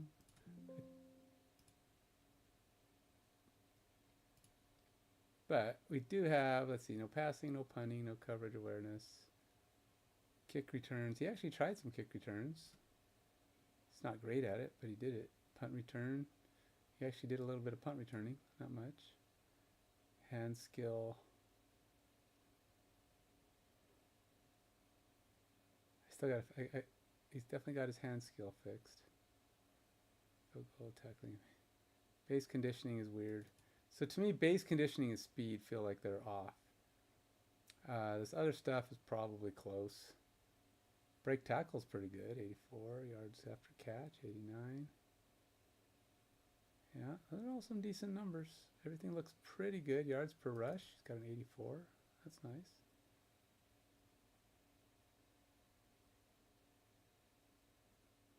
Run blocking. Huh. Yeah, pretty good. Okay, so speed and speed is his big suspect one right now. I think everything else is pretty decent for what I would expect. Yeah. Oh, and base conditioning. Speed and base conditioning. Let's go. I'm going to mark them. I got as just ones I have to look into, see what's going on with them. I'm not going to worry about them right now. I do have ratings, which is what this is showing me, which is good. Allows me to have something to work with for my next piece of logic. And that is, I have one more skill to identify. Now, every one of these skills has to have another rating. So this is their skill rating that you see when it goes into the UI and when you're going to be able to see player rating. So I was thinking about going in and building that page now, but I don't have salary, which I have to have a salary because we can't draft players without a salary. Not initial, or at least I can't build base teams without the salary logic. It's the same thing as using an overall rating, but I'm using it as their base salary because that's how I decided. So salaries are going to be based on their skills to start, and it's also going to have a lot to do with how they perform. Is going to have a lot to do with what they demand when it's time for contract negotiations. So if you want to pay them what they're worth, you pay them what they're requesting, because they're kind of requesting it based on skill. Not, and some players, I'm going to do some of that stuff where you build in their personality, sort of. I haven't decided how I'm going to do that, because how do you, I mean, I could randomize that. Some guys are, I don't know. I think it's always weird when people put in like mood or what do you call it, like their is it morale? I don't know. I guess it's morale. The worse their morale. But some of these guys get really messed up, and it's like they just deteriorate over time. I'm like, that's a Retro Bowl on the Android. It's very much, it has that morale thing, and you guys you can't make them happy. You're just constantly doing stuff to try to make them happy, which is stupid. Do you guys want to play football or not? Hey, look, you want to get paid or you don't. I mean, if you don't want to be here, out the door. That's my thought. But you can't do that in Retro Bowl, because you kick people out the door and you're going to end up with a bunch of garbage, because you don't want to, you don't want to pay for these guys and their crappy morale, and everybody's morale goes down. You're constantly dealing with that. And unless you're winning. No, I think it goes down even when you're winning. Guys get cranky because you're playing them too much. Guys get cranky because they're doing bad. Guys get cranky because they're on the bench. Guys get cranky because they're in the play. I don't know. They're always cranky. I don't know. Retro Bowl kind of overplays the cranky. It's like, I'm like, that's a little bit much. And some other games have, all that morale stuff too. But I figure these guys should want to play. I mean, come on. They're getting paid big bucks. If you don't want to play, then your stats go down. You get paid less, and just deal with it. If you're under contract, you have a chance to, keep the guy around for a while. But you have to decide if he's going to keep going up or keep going down. Where was I? Okay, so I got to do a salary logic, which means I got to somehow take all of their skill ratings.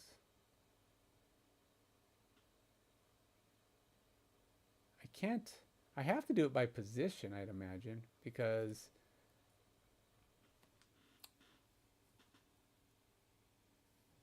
it has to be by position. Some positions certain skills are more important than others.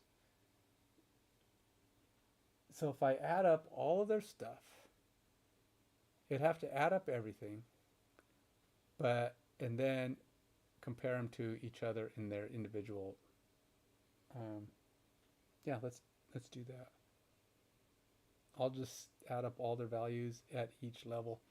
All right, let's do it. Let's build the formula. All right, so what time is it? 9:43. I might be able to build this quickly. I might have AI help me out a little bit. Not because I believe it's able to do math better, because it really can't. It's kind of crap. But it might be able to type some code for me. Let's see how because I already kind of have an idea. So if I go over to my general skills, see this little thing here?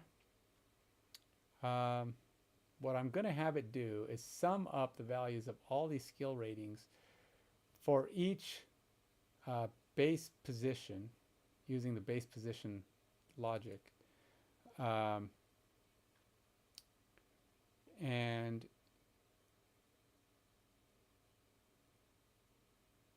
Yeah, I'm gonna have it break up. Okay, so we're gonna do this.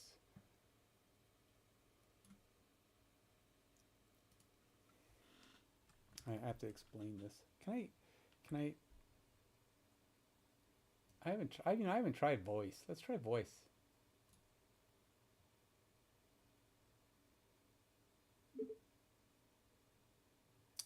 All right, so I need you to write for me a function that uses the same base position logic that you see in lines 47 to 57 in the get big play potential function. The get base position needs to be expanded though to the other base positions that are stored within that get base position function. In that function, I need you to add up all of the skill ratings from the player pool collection. And then we will add a scale value to range function to kind of rank all the players according to their values. Let's see what it does. So now he's putting it to, let's see what it does. All right, so I need you to write for me a function that uses the same base position logic that you see in lines 47 to 57 get big play potential function. The get base position needs to be expanded though to the other base positions that are stored within the case get base position function. In that function, I need you to add up all the skill ratings from the player pool collection. Yes, that works. Let's see what happens.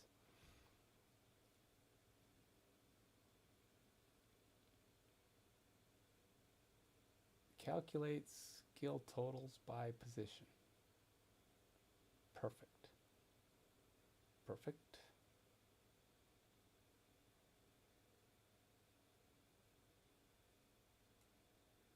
I mean, like I said, I can probably go through and type some of this, but again, my Go skill isn't perfect, so I'd be typing. I don't type as fast as the computer. I have to watch and see what it does because I'll understand its logic. Hopefully it isn't going to like go nuts and start trying to change a bunch of other code. I always forget to preface it with, just do what I ask you to do. Because when you use the agent, sometimes it'll go, oh, well, let me check your other files. Let me look at this other stuff and write this and do this other piece and then apply it here. And I'm like, no, that doesn't tell you to do any of that. Just do the function. That's all you got to do. Stop. Just stay focused. But I want to help. No, you're not helping. Trust me. You're just screwing my code up. I really should be checking in my code. That reminds me. I have a lot of things working right now. The last thing I knew is to start implementing agent updates that are going to break my code. So I should probably confirm that this doesn't do anything significant and then check everything in. You know, nothing that breaks my stuff. What is it putting it into? The get general skills, set general skills. I probably should take that out, call it something else. It shouldn't be in the set general skills. We are getting up to 400 lines of code. If I take this function out, put it where it belongs into like a utility function or it's not really a skill, so I don't consider this a skill, so it probably shouldn't be here. Because it's got to be for all players. It is general, I guess, in that sense, because all players have. But this is actually going to be to generate salary values or defined salary values. Now, what I haven't determined is how are all these players going to come in? What I might do is kind of base it on their experience level, what their starting, what their contract length is. So like maybe if they've got a lot of years, they've only got like a 1-year contract. And if they've got, you know, maybe I'll randomize between, like if they've got more than 6 years, it's a 1 or 2 year contract. And then if they've got more than 5 years, it's a random between 1 and 3. And just kind of do that. Just kind of keep going down. And then it might be like the bottom ones could be between 1 and 5-year contracts or something. Maybe like I might have to do like a rookie contract 1 year, you know, kind of kind of set it up and see what kind of length of contracts are, what's the typical range of contracts, and then I'll randomize it onto the players so that they're, when you draft them for the first time, this is what their starting salary contract range is.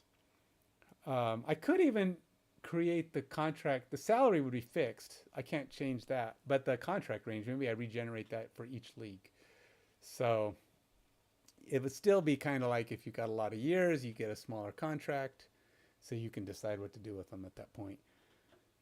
And then if you're like, just have it set up where everybody's got that same logic. And it just, whenever a new league teams are set up, they will randomly get contract lengths generated. And then I have to do some math at some point where I got to put logic in and says, well, based on this is what your salary cap is. I'm not going to have anybody set up under a bonus. I'm going to let people set up bonuses later. So you'll have a salary, but you won't have trickling, trickling bonuses, but you can. That will be something I will put in, but I'm not going to build that into the initial team size. Your initial team will just be a little easy. You get your team. This is what you're paying for your team, and then the other stuff starts to kick in. Whether or not you have to deal with bonuses and all that other garbage, contract lengths and fun stuff like that. And then I'll have to do some math that determines, okay, how close are you to what they actually asked for? And then there's some guessing, because based on potential and other things, you got to decide, well, after the first, you're paying them on their past in hopes that they repeat it in the future. So they might want longer contracts or more guarantees, and guarantees, you can't get rid of them if they get hurt, if something happens or they're playing bad. But maybe certain things will help them to do better. They'll have more morale when they come into the next league if you're giving them better, you give them what they want. So, but it's also more expensive, right? Give a player what they want, and you may not always be thrilled with what you get. Russell Wilson. I will remember you. I will remember you, Russell. I'll remember what you did to my team. They're still suffering for it. Actually, maybe they're getting the hang of this. Okay, so let's see what it did. All right, so we got, it added one. I don't even know what it's doing with that one. That one says it's not even being used. It's unused. Why did it create a function that's unused? Get skill totals by base position. Okay.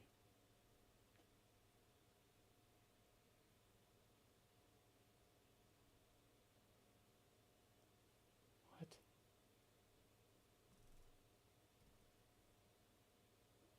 It's not even calling those.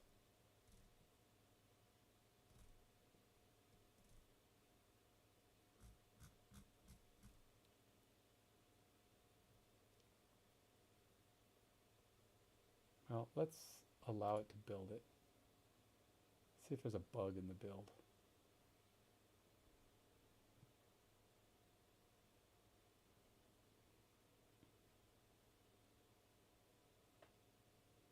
Okay, but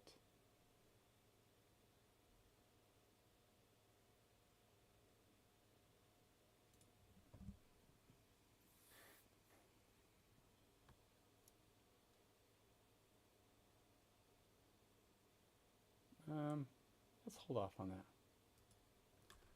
No, I know where and how I want to use this.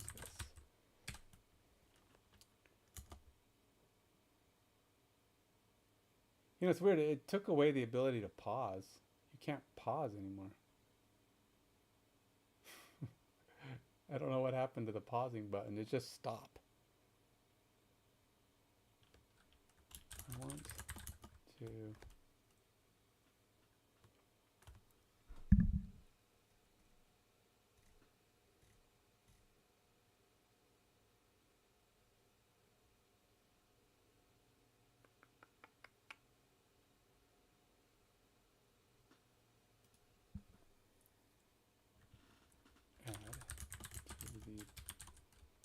player pool collection. A new field called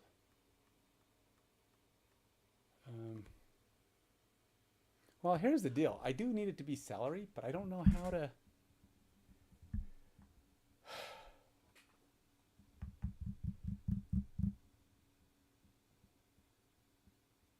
Where is this function at?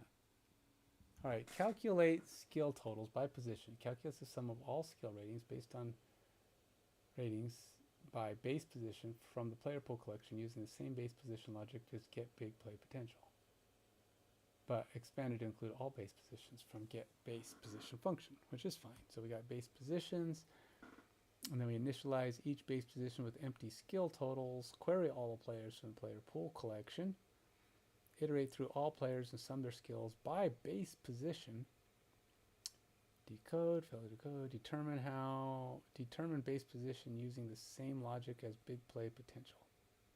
Okay, well, that's the same thing. So we're going to do this, skill float, and then add to the base position total. Okay. Add to the base position total. So sum all skills for this base position. Oh, we're going to go through all skills. Okay, so then we're going to go there, and then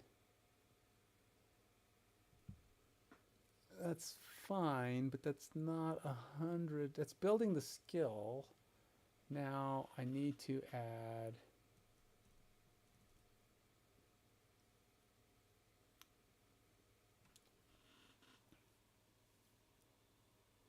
so that's calculating, that's getting all the skill totals.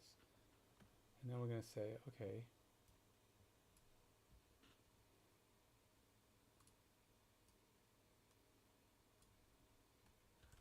but first I need you to add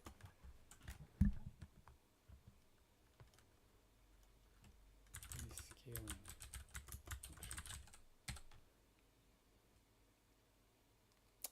All right, so we're going to go back to here.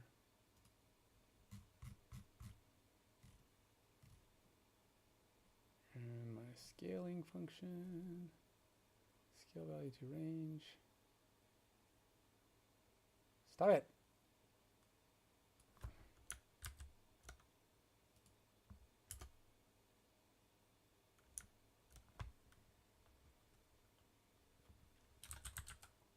Within each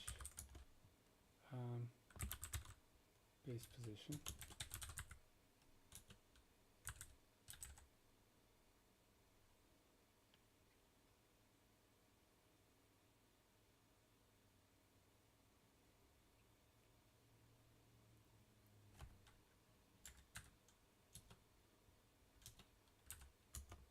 in each base position, I need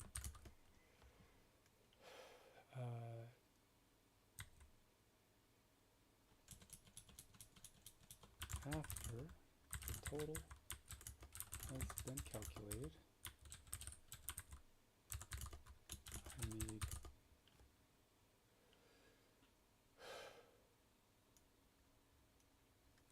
two new values added to the player pool.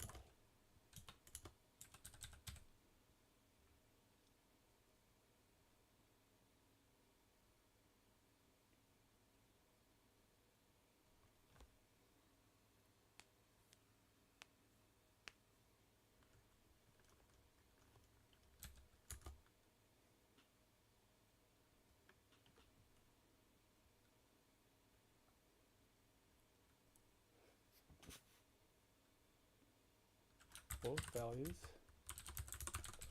will be determined by scaling the result of the combined total of that base position. 1.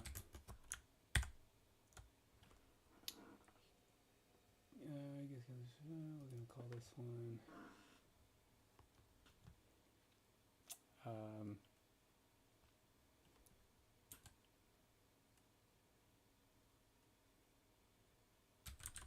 player overall rating.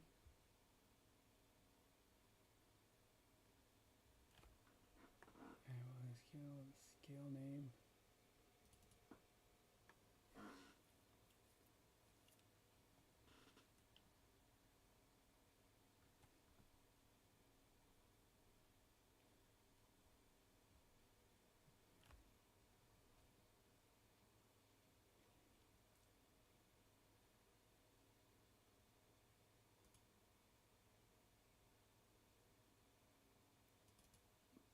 We go.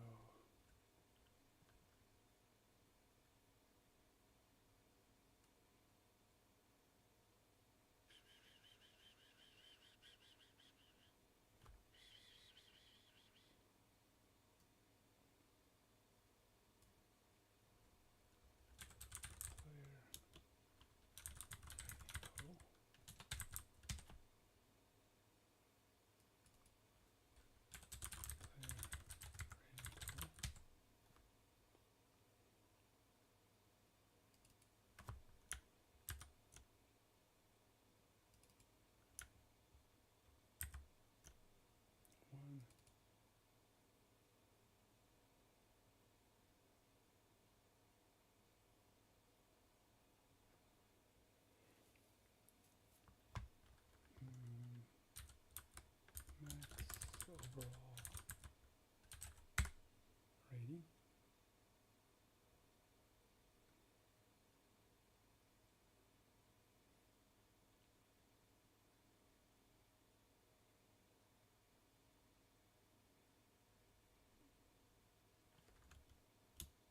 Position.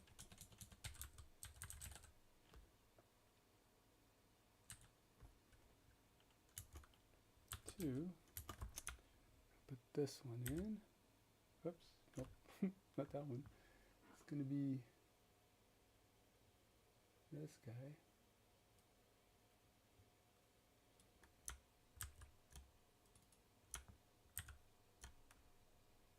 Into range,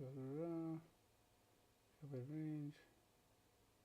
We're going to call this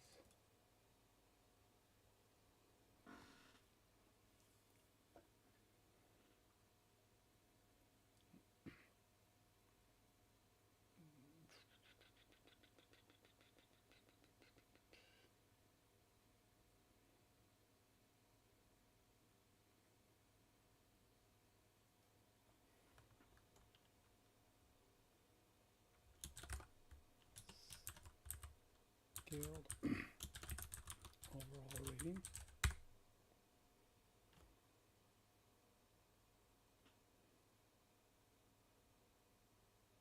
Scaled overall position rating.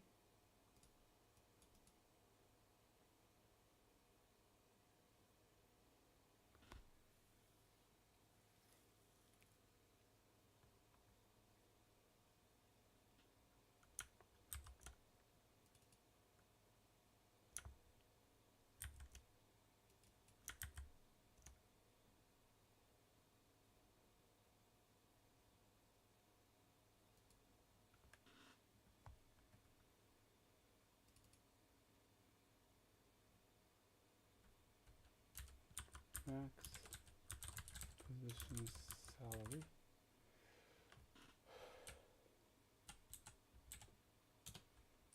Min position salary.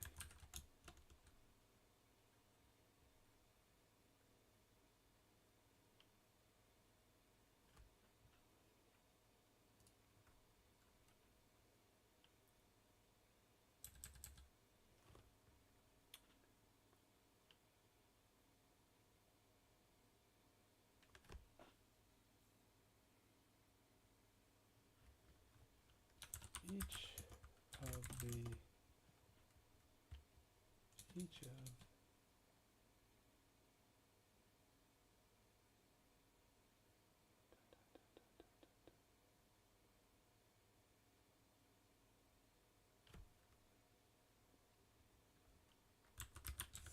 scale name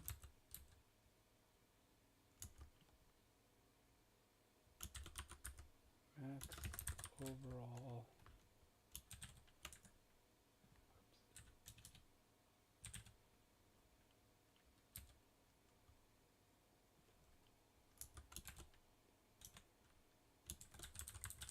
Position salary.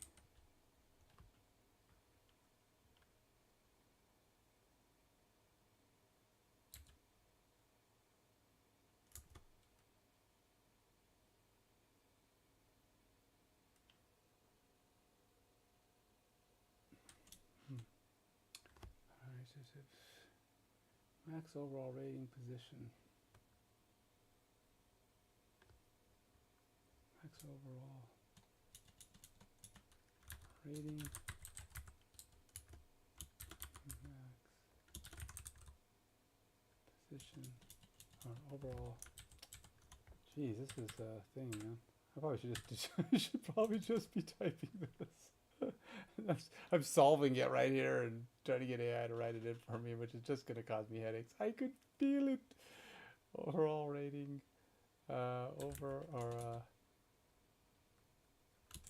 position salary.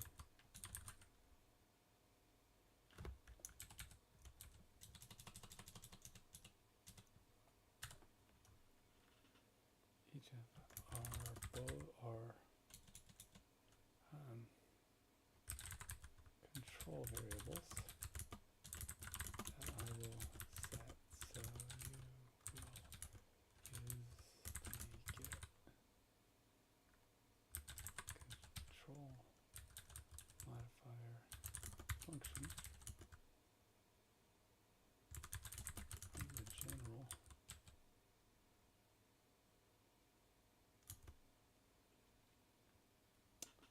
section, general modifier types.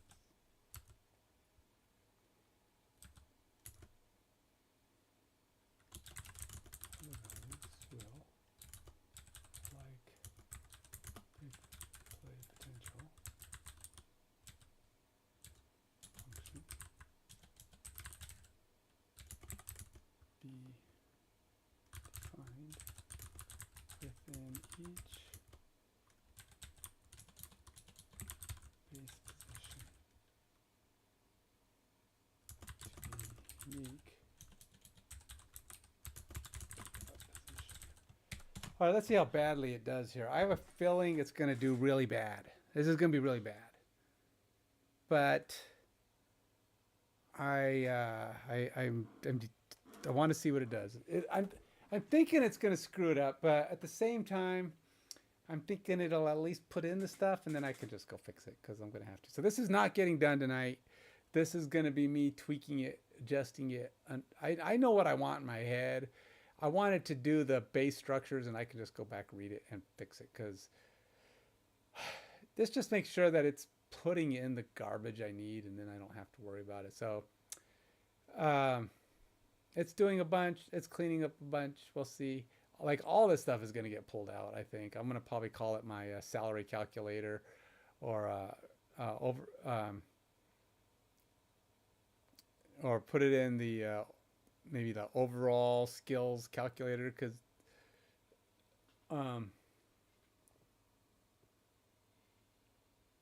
something like that. I don't know, but I got to put it in probably in its own files because it's kind of big. You can see it's already however many hundreds of lines. It's going from line 128 to just in this piece of code itself, it's going all the way up to 128 to 363, which is what, 240 or so lines, and it's not done. So it's probably adding more. So it's 240 lines just for this, and it's obviously pushing me way up over my 500 line limit for a file. Personal, it's just my arbitrary limit that I set. I don't like my files to be over 500 lines. If you get too many lower files though, then I end up with thousands of files, and I don't want that either. So 500 lines is kind of like my, and it's not hard. I mean, like some I might stop at 300. I just got to find a good place to break. If I feel I'm getting close, I start pulling stuff out and subdividing it. Now let me test if everything compiles. Okay, why are you using PowerShell? Go build pile. I mean, I guess it always uses PowerShell, so never mind. I guess that's normal. Overall rating, position, salary. Combines both operations in one function call. Overall rating. Let's see, the function uses the same base position logic as big play potential, but expanded to include all base positions from overall rating, dB. Control variables used. The function retrieves these control variables using get control modifier, the general modifier type. Very good. Database updates. Each player in the player pool collection gets updated with 3 new fields. 3 new fields? Overall rating, position, salary, and skill total. I don't know if I need skill total. I mean, why do I need that? That's just a big number of it's just a big number. I could it doesn't matter because a lot of the numbers are like, you know, they're base. I would have to filter out numbers. It would have to be position totals. That's kind of a blah. I don't need it. So I'll probably get rid of that one. But that's it does look like it did a pretty good job in what it describes. I don't know. Let's go see what it actually did. So it does overall rating. It does have a scale name, overall rating dB. But if I do overall ratings for scaling there, calculate scaled overall position rating. So it's going to scale value to range using my player rating total, 1, 2, the max. Max overall rating per position, which is fine because it's actually, I probably should use min overall rating per position.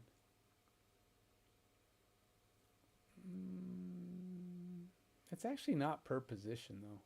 Did I say per position on that first part? I know on the salaries I have per position, but I'm curious if I actually said that. Or it just assumed. Max overall, oh, I did say per position. Max overall rating per position. Well, I guess it is per position.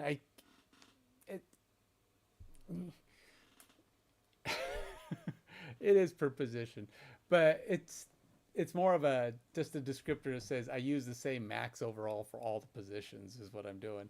So rather than being, it's not an overall rating like in comparison to the entire league. It's based on position, but it's still. So what that does is it allows me to scale everybody overall against their peers at their thing. So that's probably fine. One, I probably need to have a min. I didn't put a min, but I probably should use a min because I won't, again, I probably won't have like ones. And really, I should just use the same min and max. I probably should just use the same ones that are being used for this stuff. I mean, it's an overall rating. They are what they are. They're just going to get scaled to the same numbers. It just takes the total amount, scales it down. And where is it pulling that though? Oh, there it is. I think what I'm going to do is just use what already exists. I decided. So what already exists is, and it's still starting. So min starting and max starting. We'll use the same values. But this is just after I combine all of the values of everything and all the skills.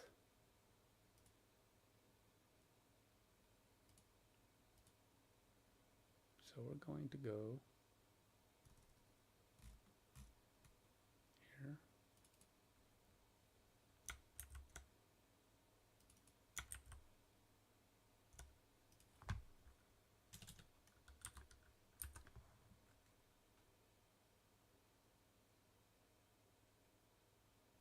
Oh, no, salary. No, that's not right. I have to create that one. This one.